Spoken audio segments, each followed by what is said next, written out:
Hello guys, आप सभी साथियों का स्वागत है आपके अपने यूट्यूब चैनल टॉपर्स इन पर। तो आप सभी लोगों ने देखा कि परसों जो है बीपीएससी के प्राइमरी का रिजल्ट जारी हुआ, उसमें भी कट ऑफ जो है हाई देखने को मिली। और कल जो है केवीएस पीआरटी का भी रिजल्ट आ गया।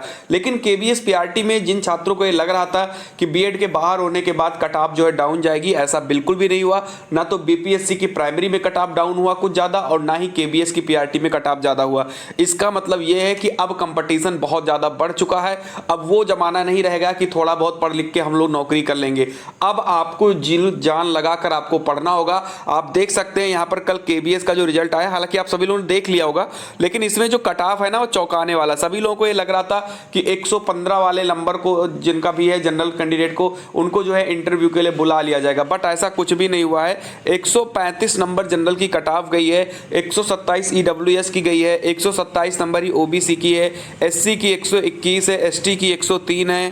मतलब आप यहाँ देख सकते हैं कट ऑफ बहुत जबरदस्त गई है। तो अब आप सभी लोग ये समझ लीजिए, जो डीएलएड के छात्र हैं, अगर आप ये सोच रहे हो कि बीएड बाहर हो गया है और हम लोगों के लिए अब नौकरी आसान हो गई, तो नहीं, जो पढ़ेगा वही अब नौकरी पाएगा। इसलिए अगर आप डीएलएड के छात्र हैं तो आपको मेहनत करके पढ़नी है। आगे कहीं भी वैकेंसी आएगी, चाहे यूपी में वैकेंसी आ रही है, बिहार में प्राइमरी में आ रही है, या किसी भी अदर स्टेट में अगर प्राइमरी की वैकेंसी आ रही है, भले ही अगर उसमें बीएड नहीं रहता तो भी डीएलएड वालों के लिए आसान नहीं होने वाला है।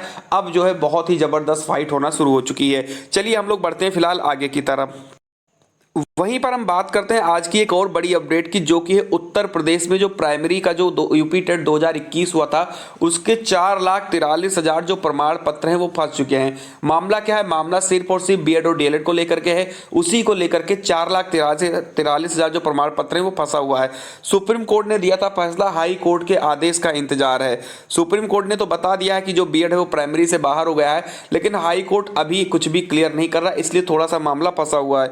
यहाँ पर बताया गया कि उत्तर प्रदेश के परिषदीय प्राथमिक स्कूलों में 5 साल से शिक्षक भर्ती नहीं आई, तो दूसरी ओर प्राथमिक स्तर की शिक्षक पात्रता परीक्षा यूपी टेट 2021 प्राथमिक स्तर के 4,43,000 प्रमाण पत्र भी कानूनी दांवपेच में फंसे हैं। इस सब के बीच बेरोजगार भी इतने हताश हैं कि टीटी के प्रमाण पत्र को लेकर ना तो कोई हलचल दिख रही है और ना ही अभ्यर्थियों में उत्साह ही है। सुप्रीम कोर्ट ने 11 अगस्त को कक्षा 1 से 5 तक की शिक्षक भर्ती में बीएड को मान्य करने संबंधी राष्ट्रीय अध्यापक शिक्षा परिषद की 28 जून 2018 की सूचना खारिज कर दी थी। इसके बाद टीटी 2021 में सफल अभ्यर्थियों को प्रमाण पत्र मिलने की उम्मीद बंधी थी, लेकिन इसी मामले में डीएलएड प्रशिक्षुओं की ओर से हाईकोर्ट में दाखिल याचिका का निस्तारण नहीं होने के कारण प्राथमिक स्तर के प्रमाण पत्र रोक लगा दिए गए हैं। यहाँ पर ये जो मेन चीज़ है बताया गया है कि बीएड से अधिक जो है डीएलएड वाले पास थे। 23 जनवरी 2022 को आयोजित यूपी टेट 2021 का परिणाम लगभग 2.5 महीने बाद 8 अप्रैल 2022 को घोषित हुआ था। इसमें बीएड से अधिक डीएलएड अभ्यर्थी सफल थे। प्राथमिक स्तर की टीटी में 2,20,065 बीएड और 2,23,533 डीएलएड अभ्यर्थियों को सफलता मिली थी। प्राथमिक स्तर की परीक्षा में 4,43,598, जबकि उच्च माध्यमिक स्तर की टीटी में 2,16,994, कुल 6,60,592 अभ्यर्थी पास थे।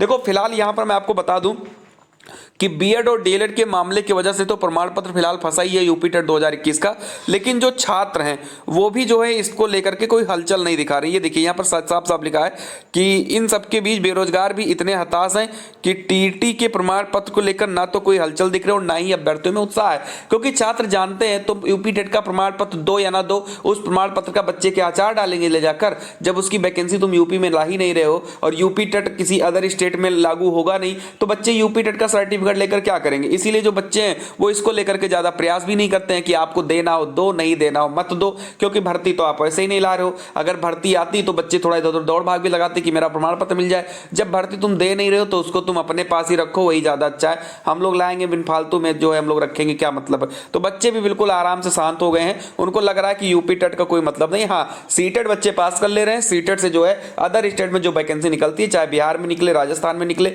सब जगह बच्चे जो है अप्लाई कर रहे हैं। ठीक है, चलिए आगे की तरफ बढ़ रहे हैं। अगली अब देखते हैं अपडेट क्या है। अगली अपडेट है बीपीएससी को लेकर के। आपको बता दें कि बीपीएससी बहुत तेजी से काम कर रहा है। परसों जो है आप लोगों ने देखा होगा कि परसों रिजल्ट आया है और आज से ही काउंसलिंग प्राइमरी वाले छात्रों की शुरू कर दी गई है, जिसके लिए पूरा ब्यौरा उन्होंने जारी कर दिया है। कक्षा 1 से 5 का परिणाम घोषित किया जा चुका है। सफल अभ्यर्थियों को सूचित करना है कि इन कक्षाओं के सभी की काउंसलिंग संबंधित जिलों में दिनांक 20 अक्टूबर 2023 से यानी आज से सुबह 9:30 बजे प्रारंभ हो जाएगी और कई चरणों में चलेगी। सभी लोग अपना रोल नंबर जाके देख लें, यहाँ पर जो वेबसाइट है इस पर दिया गया है और इस वेबसाइट पर जाकर अपना रोल नंबर देख लें कि आपका जो है किस स्लॉट में और कब आपकी काउंसलिंग होने वाली है। चलिए आगे बढ़ते हैं। अगली अपडेट है उत्तर प्रदेश पुलिस कांस्टेबल भर्ती की। ये एक ऐसी भर्ती है जो बीरबल की खिचड़ी हो चुकी है। इसके बारे में अपडेट तो हर 15 दिन पर आता है, लेकिन वैकेंसी नहीं आती, ये बात बिल्कुल सच है।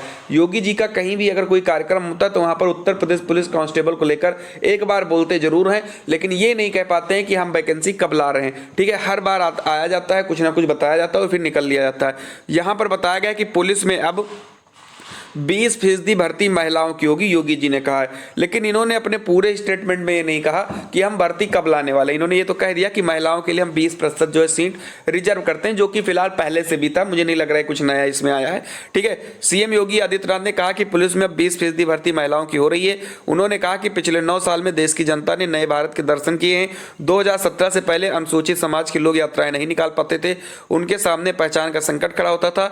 अब नए भारत में सभी वर्ग के लोगों को योजना का सम्मान, लाभ और सम्मान मिल रहा है। तो यहां पर बात है कि हाथरस में थे और वहीं पर इन्होंने जो इसके बारे में बताया कि हाँ, जो लड़कियां हैं उन लोगों के लिए हम 20% की छूट देंगे और पुलिस की भर्ती करेंगे। हालांकि ये 20% की छूट बहुत पहले से है, ऐसा नहीं कि योगी जी कुछ इसमें नया करने वाले हैं। सबसे बड़ी बात है कि योगी जी से अब करना ये होगा कि बहुत सालों से जो छात्र हैं वो इंतजार कर रहे हैं। लगभग जितने साल हो गए हैं उत्तर प्रदेश में शिक्षक भर्ती आए हुए, उतने ही साल उत्तर प्रदेश में कांस्टेबल भर्ती आए हुए हो चुका है। तो अब चाहिए कि इसका विज्ञापन निकालें, धरातल पर भी कुछ काम हो। मीडिया और प्रिंट मीडिया के माध्यम से केवल न्यूज ही आती रहेंगी, इससे बच्चों का कोई भला नहीं होने वाला है। चलिए आगे की तरफ बढ़ते हैं। अगली अपडेट है सीजीएल को लेकर के एडमिट कार्ड जारी कर दिया गया है और परीक्षा 26 तारीख से हो रहा है। इसका एडमिट कार्ड भी जो है यहाँ पर जारी कर दिया गया है। तो आप लोग अगर सीजीएल 2023 के हैं और टियर 2 आपका पेपर है, टियर 1 आपका निकल गया, तो आप लोग एडमिट कार्ड जाकर आप जरूर डाउनलोड कर लीजिए। बात करते हैं अगली अपडेट की, जो कि नगर निकायों में भर्ती से संबंधित है। निकायों की लापरवाही से अटक चुकी है भर्ती और 762 में से सिर्फ 84 नगर निकायों ने भेजा रिक्तियों का ब्यौरा। नगर निकाय अधिकारियों की लापरवाही से केंद्रीयत और अकेंद्रीय सेवा के रिक्त पदों पर भर्ती अटक गई है। सरकार की कोशिश थी कि लोकसभा चुनाव से पहले निकायों में रिक्त 4700 से अधिक पदों पर भर्ती प्रक्रिया शुरू कर दी जाए। इसके लिए सभी निकायों से 3 बार रिक्तियों की जानकारी मांगी गई, लेकिन अब तक कुल 762 में से सिर्फ 84 निकायों ने ही सूचना दी है। तो कहीं ना कहीं देखो यार, होता क्या है कि कुछ सरकार में थोड़ी सी कमियां हैं, कुछ इन विभाग वालों के अंदर कमियां हैं। अगर वहां से आदेश आ भी जाता है कि चलो हम वैकेंसी करते हैं, तो ये लोग बीच में जो है रिक्तियों को भेजने में जो है आनाकानी करने लगते हैं और फिर दिक्कत ये होती है कि भर्ती वो अटक जाती है। लोकसभा चुनाव है, उससे पहले सरकार चाहती थी कि 4700 पदों पर हम लोग निकायों में भर्ती करा दें, लेकिन जो यहाँ पे रक्त पदों को इधर से उधर भेजना है उसमें लापरवाही यहां पर देखने को मिल रही है। निदेशक ने नाराजगी जताई है, 1 सप्ताह में ब्यौरा भेजने का निर्देश दिया है। और यहां पर बता दें कि समूह ग में 4700 से ज्यादा पद खाली हैं। अगर अभी ब्यौरा टाइम से आ जाए तो कहीं ना कहीं ये 4700 पदों पर भर्ती आएगी, जो कहीं ना कोई बेरोजगार इसको जरूर पा जाएगा। ठीक है, तो फिलहाल ये थी आज की कुछ इंपॉर्टेंट अपडेट। उम्मीद करता हूं आपको वीडियो बहुत अच्छी लगी होगी। अगर वीडियो अच्छी लगी तो लाइक कर दें, चैनल पर नए तो सब्सक्राइब कर लें। जय हिंद।